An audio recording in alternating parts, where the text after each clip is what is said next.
James Howard is not going to get up in time for work this morning. This morning, he cannot face the day. Good morning, Jimmy. His wife is older than he is and more mature. The day holds no particular fears for her. His job has been getting him down lately. He feels that his boss asks too much of him and doesn't appreciate him enough. He needs a lot of appreciation. Sometimes, to his wife, he is like a boy. We all depend on others, but demands that are legitimate in a child are not practical in an adult. Such persons ask so much. Jimmy is like this, and like a child, he does not feel obliged to make return.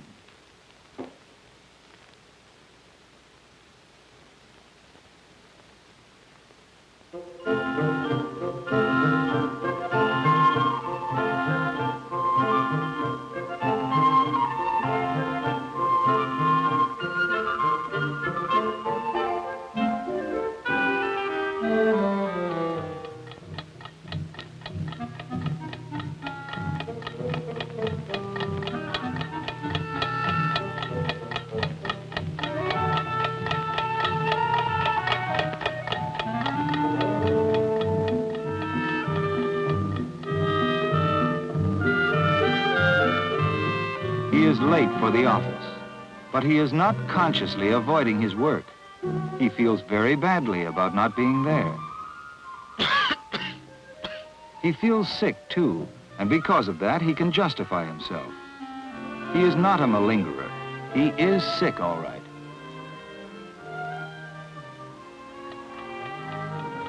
When he was a child, he learned that sickness brought him extra love and attention.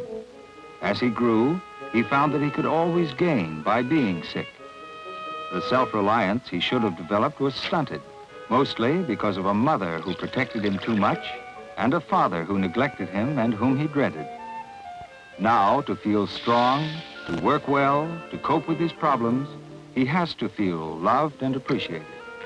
If he does not feel this, he still attempts to win the support he needs by becoming ill, as he did when he was a child.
Hello? Oh, Jimmy, where are you, at the office? No, I'm sick. I had an awful night. I can't eat a thing. Oh, Jim, what about that special job Mr. Acker wanted you to do? You said it'd have to be done today. Have you phoned him? No, not yet. I thought maybe you'd do that. Jimmy, I can't phone him. You'll have to. Well, yes, I'll call a doctor. I'll try to make an appointment for right after lunch so we can come back downtown together. Be ready. And don't worry. Everything will be all right.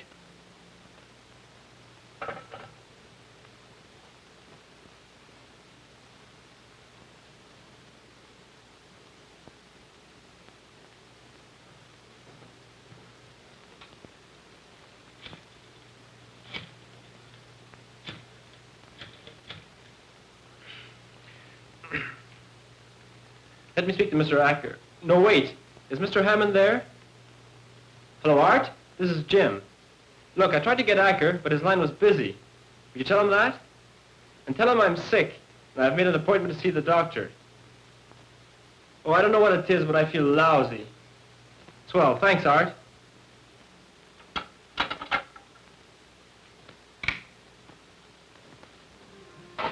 He would like to, but he could not face the boss. He knows this, and it makes him miserable and angry at himself.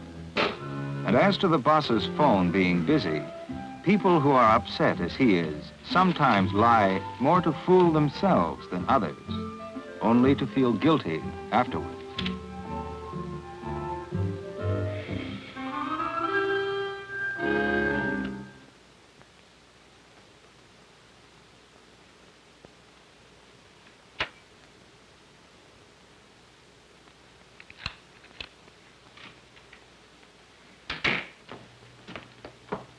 Jim, you're not dressed. You know you're seeing the doctor at 2. 2 o'clock? Why did you make it so early? Get dressed, dear. I'll get you some lunch. Oh, don't mention food. I couldn't eat a thing.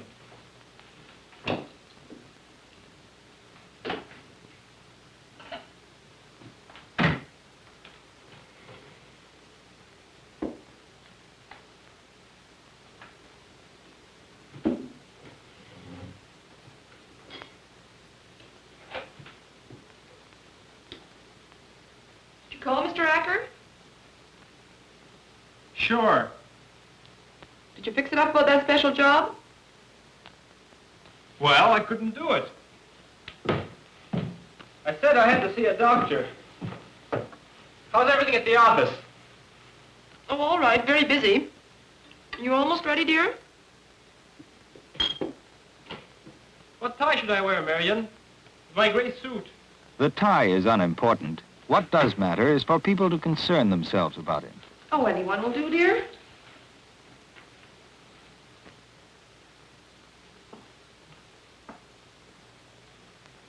This one will be fine, dear. Thanks, Marianne.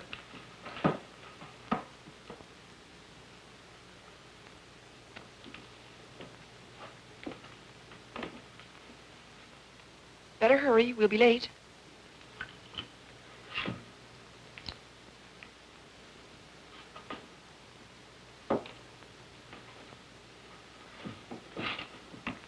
Where's my wallet? Did you look in all your pockets? Certainly. Did you look in your other suit? Of course. Oh, Jimmy. Oh, come on. Let's go.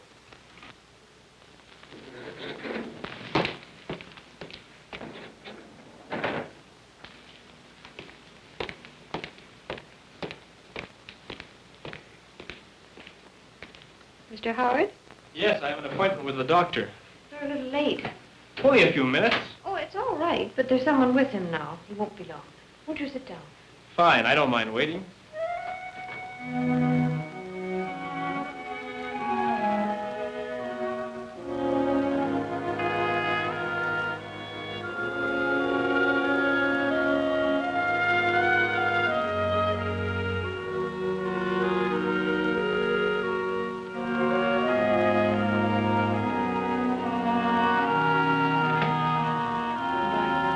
Would you come in, please?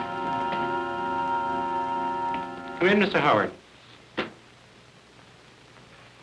What can I do for you? Sit down. Well, Doctor, I felt so awful when I got up this morning that I couldn't go to the office. I had some pretty important work to do, too. I've been working too hard lately. I think I'm pretty sick. What seems to be the trouble? Well, it's a lot of things. My stomach. I feel nauseated a good deal of the time, and I can't eat. And I don't sleep well at all. I don't feel rested. I'm tired all the time. Now, today I ache all over. And my heart. I couldn't have heart trouble at my age, could I? It races. I feel it throbbing in my ear. I've noted things down. I put off seeing a doctor for a long time, but I've kept track so you'd have the whole picture. Yes? Oh, yes. I get too many colds and a lot of heavy congestion. I thought I'd better make sure that my lungs are all right. These colds and this congestion and the pain from my sinus are pretty bad. I've missed a lot of work this year. I want to get back on my feet again. Now, let me put down what I need to know about you. And then I'll give you a thorough physical checkup. We'll find out what's wrong with you.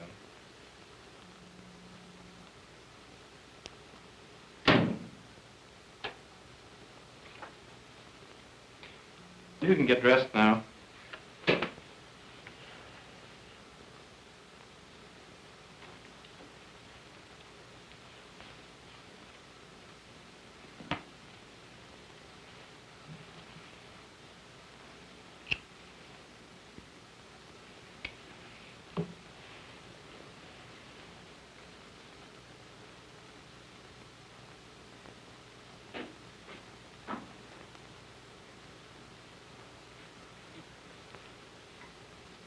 To feel strong, he has to be given things.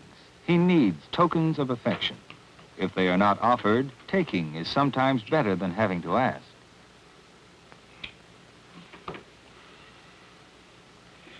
Well, how do I stand, Doctor? Well, I've given you a thorough physical examination, and I'm glad to be able to tell you that there's nothing wrong with your heart, or with your lungs, or with your stomach. Of course, to make sure, I'll have some further tests done.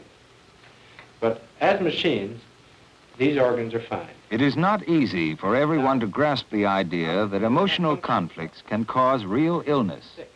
But so much of the illness a doctor sees is of that kind. James Howard must be made to understand that he is not unique, that always there are two causes for symptoms such as his. A history of emotional difficulties going far back and forgotten, and some present cause that stirs up the old trouble, disturbing the normal functions of the body. I take it isn't the first time that you have been troubled in this way. No, it's a pretty regular thing. I wish it weren't. What about when you were younger? Well, as a kid, I was sick a lot. I missed quite a bit of school. I learned easily, so that didn't matter. But I spent quite a bit of time in bed, being looked after by my mother and sister. How's my little Jimmy? Oh, fine.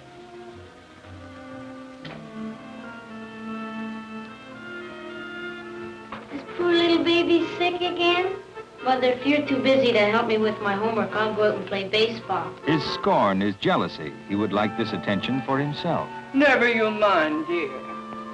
Never mind that little stinker. Here, look.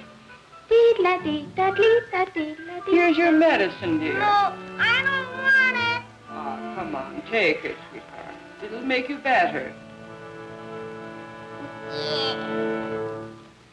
Your mother and sister were really much too concerned about your health. It was about this time that you had your tonsils out, wasn't it? Yes. I still remember that hospital.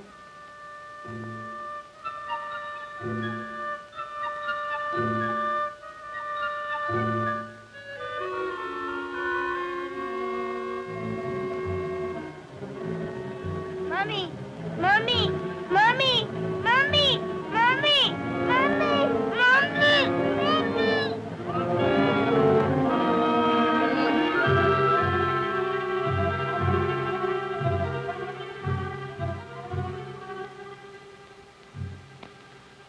It still bothers me.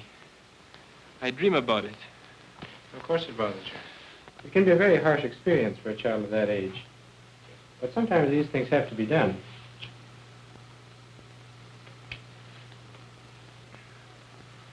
Now, I want to know more about you. Could you be back on Friday at the same time? Why, yes, fine. But isn't there something I should take? No, not right away. Oh. Maybe I should have a certificate for the office. I told them I had to see a doctor. Should I go back to work? Yes, I think you can. Goodbye. Well, Miss Rogers will call you and let you know about those tests. A prescription might have helped convince Jimmy's conscience of the reality of his illness. A certificate might have brought him the understanding attention of his boss. But in withholding them, the doctor has taken a positive step toward helping Jimmy to realize that he is able to stand on his own. James Howard, 25, married. No physical findings which could indicate organic disease. half chest plate and gastrointestinal series done. Youngest child in family where other children were 6, 7, and 8 at his birth. The fact that he was born late and probably unwanted certainly has influenced his development. Further investigations of childhood necessary.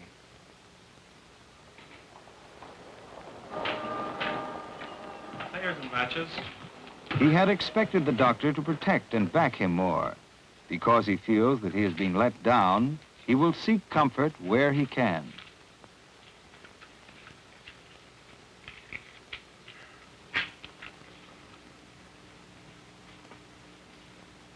Hi, Jim. Oh, Dennis. Hi, Jim. How are you? Well, not so hot. Just came from the doctor's. That's so. You don't look so good. Sit down. Have a drink? Oh, I just have a glass of milk. My milkshake ready? Coming right up. What's the trouble? He doesn't know yet. Got to go back. I've been feeling awful lately. Pains all over. Headaches.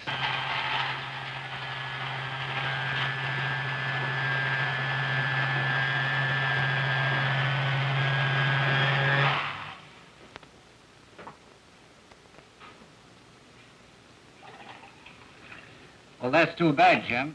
Better take it easy. How's the job? Laying out for a while? Well, I should be there today. There was something down at the office the old man wanted me to do. Hated to let him down. Well, you're sick. Yes, I sure am. Excuse me a sec. I gotta make a phone call. You got a nickel? Little things. The bill for a drink. A nickel. Not much. But because he takes them as his right, people sometimes resent him.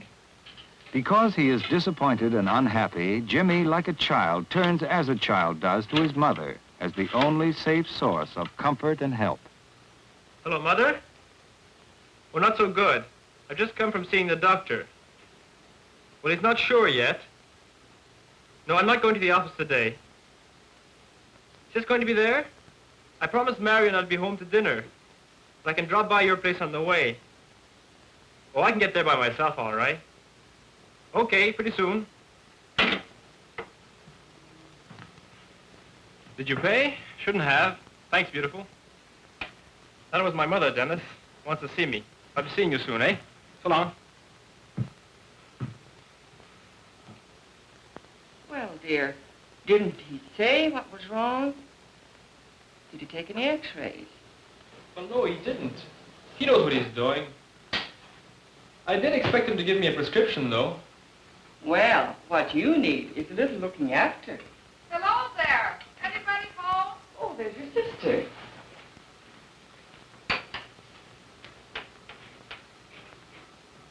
Hello, Mother. Hello, dear. How's the mother-in-law? Very well. How's my Jimmy? My, you look wonderful, Jimmy. Well, he's not. He's not well at all. He's just come from the doctor. Jimmy, what's the matter? Well, he doesn't know yet. Guess what, Mother? Harold's buying a new washing machine. Well, isn't that fine? You're very good to her. Jimmy, you're staying for dinner, of course. Some of Mother's good hot food will do you a world of good. Oh, no. I don't think I could eat a thing. Besides, Now, Marion... never you mind, dear. Mother knows best. I'll phone Marion right away. At home, he has always found comfort, but at the price of never being allowed to be strong. He is vulnerable now because as a child, he was never allowed to face small frustrations and gain the experience, which makes us able later to handle bigger ones. Oh, hello, Marion, dear. Jimmy's staying here at the dinner, dear. He was at the doctor's, you know. I'll give him a good hot dinner. So don't you worry, dear. I'll look after him. Mother, I've dinner all ready for him. Oh, all right. Goodbye.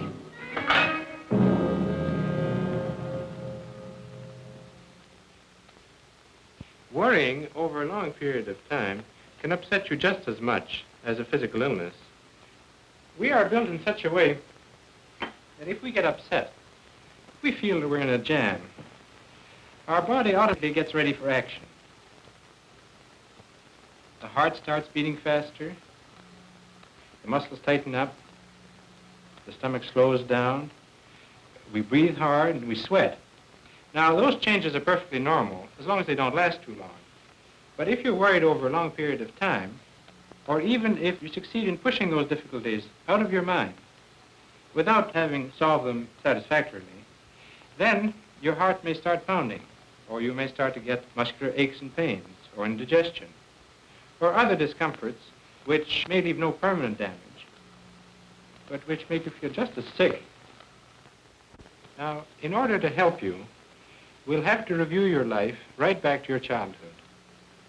Now, in doing this, you will yourself gain a better understanding of your reaction to people and things, and how these reactions are responsible for your symptoms.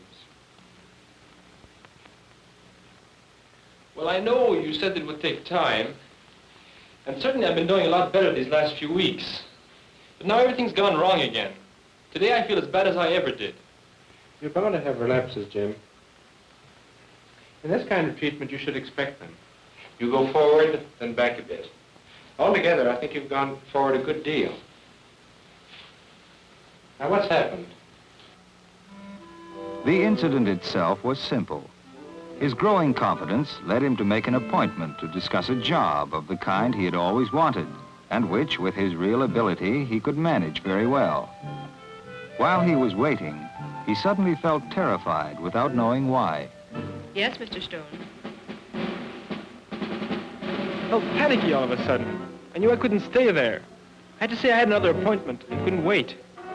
Couldn't face him. I felt trapped. I had to get out of that place. Then I felt ashamed. I felt the same way coming to your office. Angry, tight in my throat, afraid.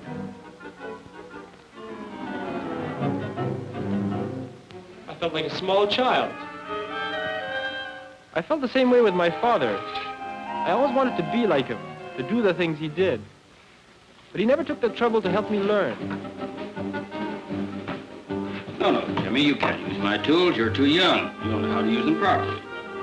I got so I was afraid of him.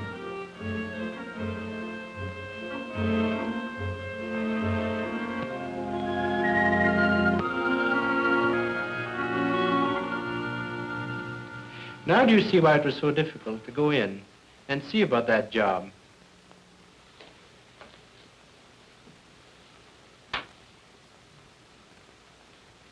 I don't think I'd be quite so scared about it next time.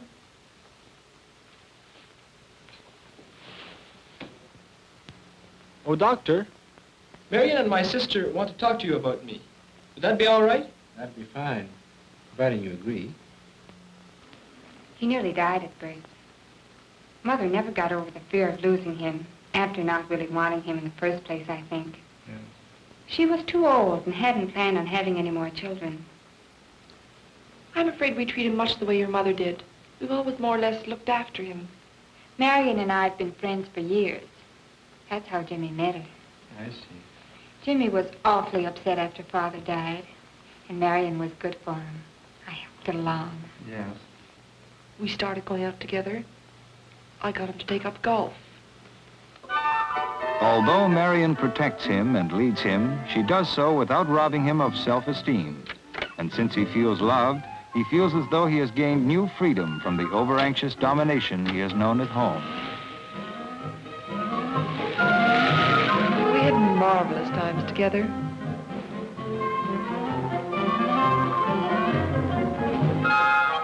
We had to put the wedding off twice because he was sick. Nothing serious. Now I think he must have been afraid of getting married.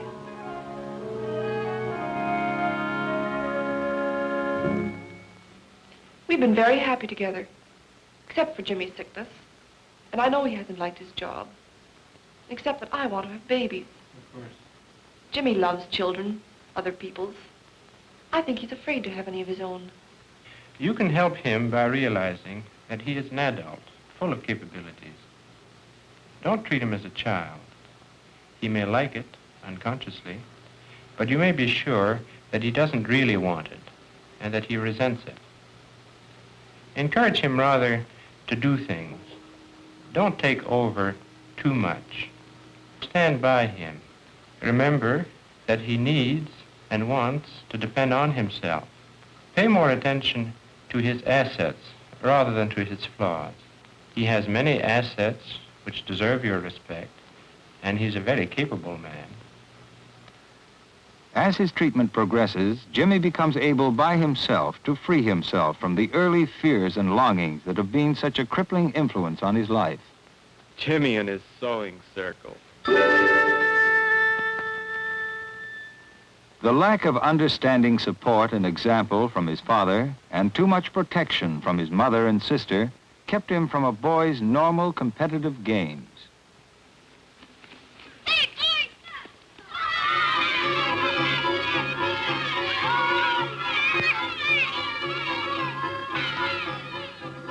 A guy doesn't like to be called a sissy.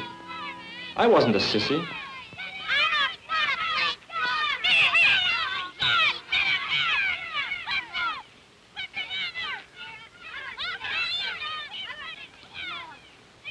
Deprived of help and example, his mild attempts to gain strength were easily defeated by his unsympathetic brother and the other boys who could not understand his inner struggle.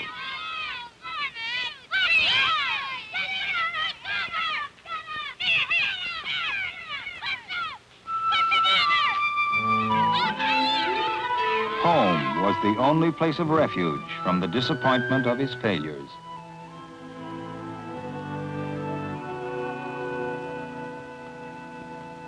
But he is losing his fear of being free. Here you are, Mother.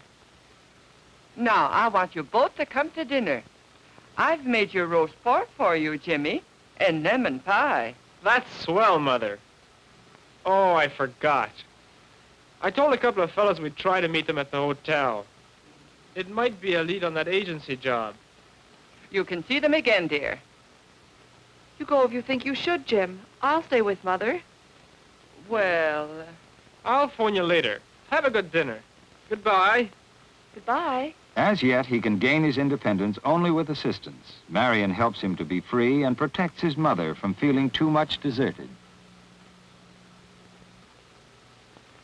It's a good job, and I like it. The kind of work I think I can do. Do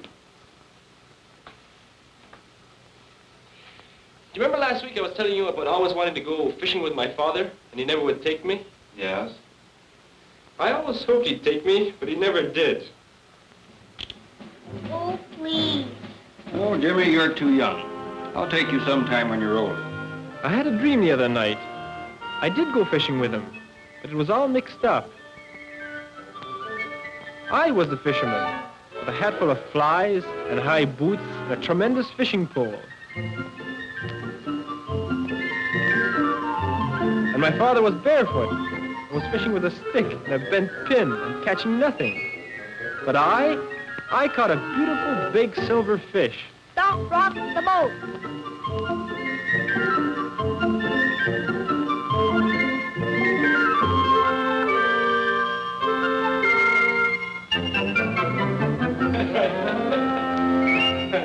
Well, I guess you want to be in your father's shoes. I guess maybe I do at that. Jimmy is less demanding now. He is more sure of himself and sufficiently at ease to enjoy the doctor's friendship. Well, I've got to get back to work.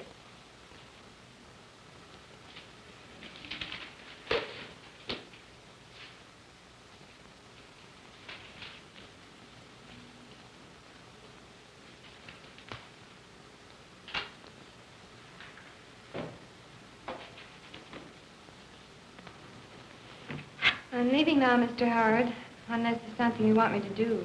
No, thanks. I'll be working for a while. Did you need cigarettes or anything? No, thanks. I'll see you in the morning.